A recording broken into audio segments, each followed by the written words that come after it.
Hello mayam, ngasidi yen thongdoine. Yen thongba mawngse akoina toina chanadaba mawngda thongdoine. Akoiga state thangnana lairiba Assamese style da thongdoine aduna hujik mathang yengasi. Kamai tawi haibado. Changadaba potlam gaisi loin laire. Aina loimak semaga thamme. Aisida ahenba pot haibabu. Si awa phatigom se si khatane. Du yengminarase. Changadaba pot chaigai ready ore. Aduduna khang saharasi. ꯈꯤꯇꯪ ꯌꯥꯝꯅ ꯍꯩꯗꯣꯏꯅꯤꯀꯣ ꯍꯥꯏꯗꯤ ꯌꯦꯟꯁꯦ ꯇꯥꯎꯗꯣꯏꯅꯦꯕ ꯍꯥꯟꯅ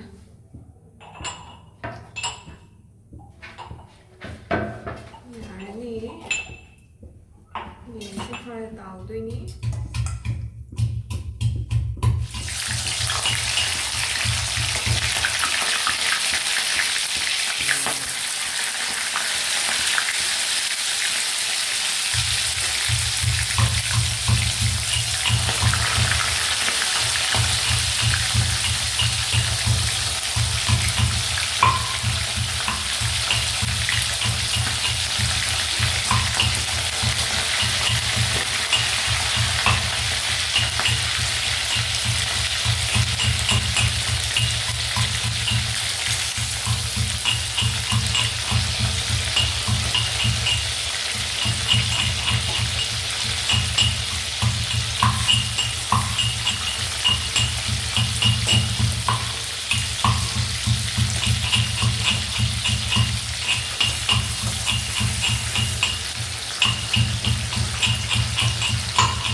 ꯇꯥꯎꯕꯗꯣ ꯃꯨꯜꯂꯦ ꯑꯃꯨꯛ ꯐꯖꯅ ꯃꯨꯜꯍꯟꯗꯧꯗꯤ ꯅꯠꯇꯦ ꯑꯗꯨꯝ ꯈꯤꯇꯪ ꯃꯨꯜꯍꯜꯂꯦ ꯑꯗꯨꯒ ꯁꯤ ꯂꯣꯏ ꯍꯥꯞꯆꯜꯂꯅꯤ ꯃꯥꯒꯤ ꯆꯪꯒꯗꯕ ꯃꯆꯜꯈꯩꯁꯦ ꯁꯨꯃꯥꯏꯅ ꯑꯗꯨꯝ ꯑꯣꯝꯃꯒ ꯊꯣꯡꯗꯣꯏꯅꯦꯕ ꯃꯍꯤ ꯀꯩꯝꯇ ꯍꯥꯞꯇꯕꯤꯗ ꯁꯤ ꯍꯥꯞꯆꯜꯂꯅꯤ ꯈꯥꯃꯦꯟꯁꯤꯟꯒ ꯑꯂꯨ ꯍꯥꯞꯆꯜꯂꯅꯤ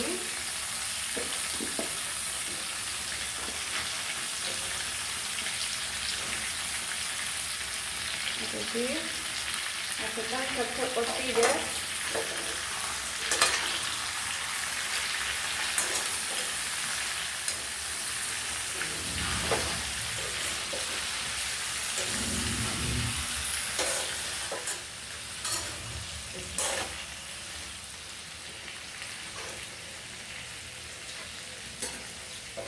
ꯑꯩ ꯈꯤꯇꯪ ꯂꯩꯈꯠꯄꯤꯔꯣ ꯃꯤꯗꯤꯌꯝ ꯐ꯭ꯂꯦꯝꯗ ꯑꯗꯨꯝ ꯊꯣꯡꯗꯣꯏꯅꯦꯕꯀꯣ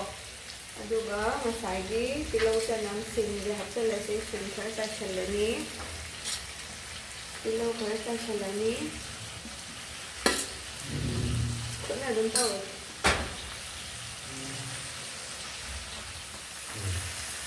ꯑꯗꯒꯤ ꯆꯅꯝꯁꯦ ꯍꯥꯞꯆꯜꯂꯒꯦ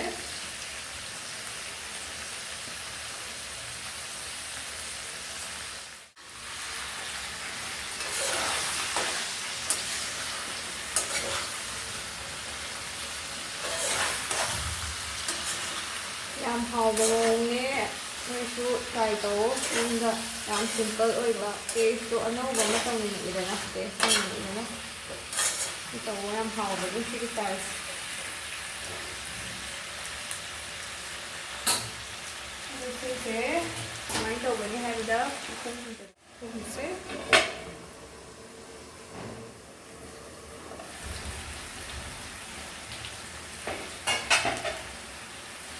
Occasionally खरका ओतकदोइनिको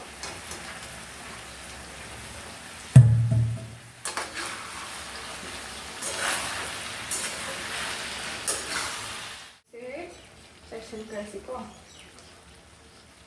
दुगा ओतसे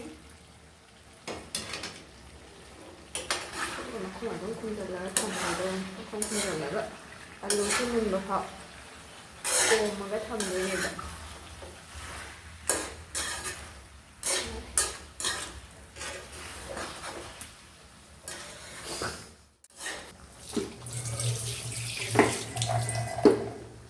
मरक्सिदा थुम खितंग चाइसलहौरसे थुना मुन्नबा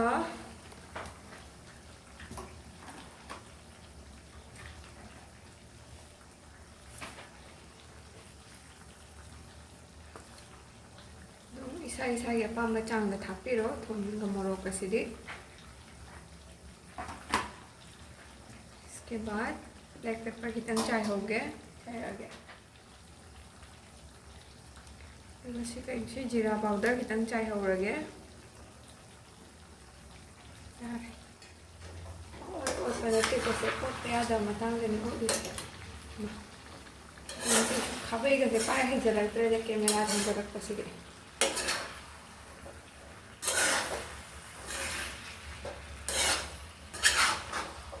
ये थोंबा मांद्रे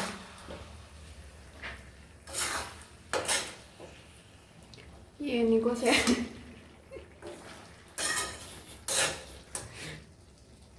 ये मानी बने तो मखुम हांगदोगा हुजी कइनो तौदोइने मचू थाक्दोइने मचू थासे मचू से सुमाइना अदुम खरा लौरगा थाक्पिरो कोननबा चांगदा येन कयाम लौरिनो अखोइ थोंगिदो कयामनो अदु येंगागा कोनगदबा चांगदा अदुम हापिरो मचू से अदुगा मोरोक मचू खरा अमुक चाइबिरनी मचू खरा चाइरबा मतुंगदा मोरोक मचू खरा अमुक चाइरनी अदुगा फजना ओतपिरनी माइ ओतलबा मतुंगदा कइ तौदो मखुंगा खुंजला ला अमुक थम्मसी अदुगा लोशन खुंजलागेको लो फ्लेम अवा फदिगोम सिना लोइरमदाइदा चाइसनबिरो अदु मोइगे असेंबा कइनोदुदि अवा फदिगोम हापतेको आइना सुम पामजबगी हापबा हाइदुनि अवा फदिगोम हापा लोइरगा अमुक ओततोइने फजना ओतपिरो लोइसलक्पा यारे इंजांगसे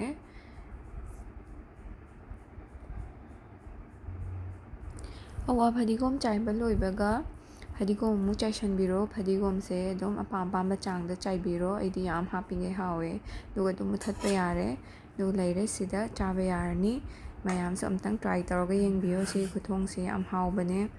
दुदि मतांग स्वाइसिदा वीडियो से लोइसिनजरगे मयामसु लाइक अमदि सब्सक्राइब तौबा काउबिगनु